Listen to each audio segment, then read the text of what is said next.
नमस्कार. कथा, स्वप्न आणि सत्य.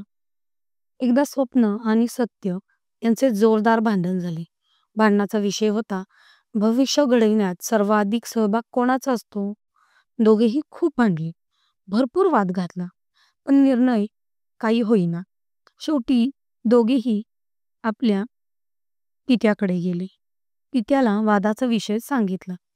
पिता म्हणाला, ज्या कोणाचे हात आभाळाला टेकतील पण तरीही पाय जमिनीवर असतील, त्याचं भविष्य घडवण्यात निर्णायक सहभाग असतो.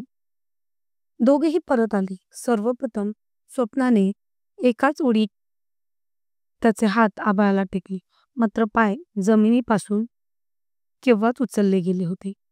मग सत्याने प्रयत्न केला, मात्र त्याचे पाय कायम जमिनीवर टेकलेले होते, पण हात आभाळाला पोचू शकले नाही.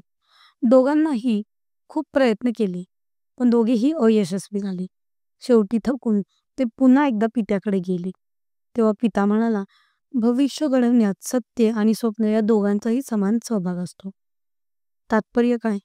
खऱ्या अर्थाने भविष्य घडवायचं असेल तर स्वप्नाला सत्याच्या खांद्यावर उभे राहावे लागते. धन्यवाद.